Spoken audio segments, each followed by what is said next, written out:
جارهم قلبت ظاهر ما فيهم فبنوت شخصا آخر كي أتفاخر وظننت أنا أني بذلك هزت غنى فوجدت أني خاسر فتلك مظاهر. Nah, saudara-saudaraku, pertama yang harus kita ketahui pada waktu kita mau mengantarkan anak-anak kita itu, memang kita itu harus istilahnya itu kula nuwun. Walaupun kita itu menyekolahkan anak di sana, walaupun kita itu membayar, memenuhi semuanya, tetapi jangan lupa bahwa kita menyerahkan amanah kita yang diberikan kepada Allah kepada sekolahan itu. Tentunya kita harus juga menemui kepada si empunya di sana. Siapakah si empunya di sana? Adalah para pendidik-pendidik itu. Nah, kita harus bekerja sama dengan para pendidik-pendidik di sana yang akan mendidik anak kita. Bukan begitu ya, Kak ya? Nah, setelah itu nanti akan berproses itu. Akan berproses bagaimana anak kita bisa melewati hari-harinya untuk bersinggungan dengan teman-temannya, kemudian membaur menjadi satu dengan temannya, karena akan banyak sekali masalah-masalah yang akan dihadapi anak-anak kita. Bagaimana penyesuaiannya, itu bukan sesuatu hal yang mudah, karena anak-anak kita ini juga punya perasaan, anak-anak kita juga punya kerinduan, anak-anak kita jangan dilupakan juga pada waktu SMA. Pada waktu dia itu usia-usia itu adalah usia-usia bergejolaknya kebutuhan hormon. Hormon itu akan meningkat. Nah, ini akan mempengaruhi biologi, ini akan mempengaruhi perilaku anak-anak kita di masa remaja. Nah, permasalahan-permasalahan teenager itu tidak kita hadapi secara langsung sebagai orang tua, karena kita menitipkannya kepada sekolahan. Nah, ini kita juga harus tahu perkembangannya terus-menerus. Oleh sebab itu, hubungan yang baik antara wali murid dengan para pendidik ini harus diusahakan seharmonis mungkin. Bukan begitu, Kak ya? Iya, benar. Nah, jadi harus bagaimana? Harus punya kepercayaan yang lebih terhadap kami. Gitu ya? Jadi jangan setengah-setengah ya.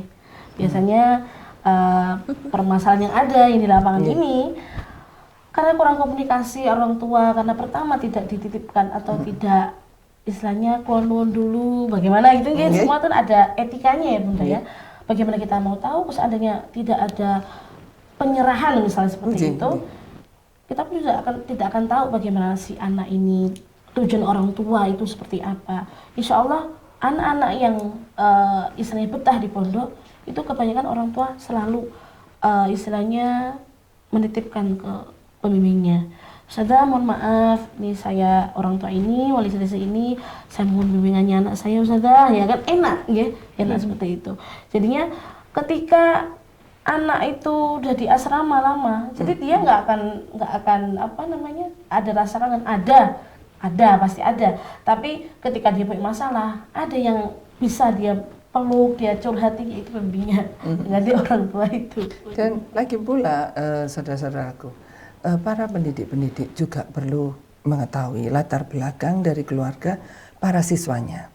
Bukan kita itu mau menceritakan semuanya, tidak. Tetapi para pembimbing-pembimbing ini, kakak-kakak yang di sini terutama ya, itu ingin tahu bagaimana caranya mendidik anak-anak kita yang akan dititipkan. Bagaimana kita caranya mendidik anak-anak kita yang akan dititipkan.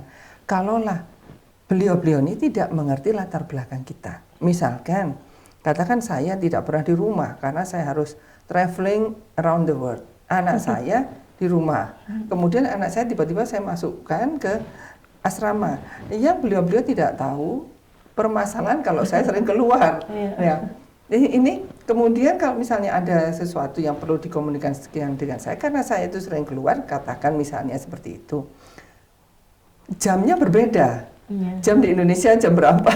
Waktu saya terbang di sana jam berapa? Jadi ini selek. Ya, ini hal-hal yang seperti ini kita harus juga beritahukan kepada para pendidik sehingga pendidik tahu kapan kira-kira bisa menghubungi, katakan seperti itu ya Kak ya? Iya. Atau bagaimana misalnya ada yang mungkin kurang beruntung, salah satu orang tuanya ada yang sudah dipanggil duluan. Nah, itu juga perlu penanganan yang lebih khusus. Terus apabila misalnya kebetulan anak saya misalnya yang saya kirimkan ke sana adalah anak yang ke-9 dari ke-15 anak saya misalkan, katakan begitu ya. Itu juga perlu penanganan yang berbeda juga. Atau anak saya yang saya kirimkan ini adalah anak tunggal yang sematawayang, yang saya itu mendapatkan anak itu setelah 15 tahun pernikahan misalnya. Iya. Dia eman-eman sekali ya. Makanya dia nggak bisa melakukan apa-apa karena saya eman-eman itu. Iya, Ya. benar. Ini hal-hal seperti itu perlu kita sharekan kepada para pendidik sehingga para pendidik mengerti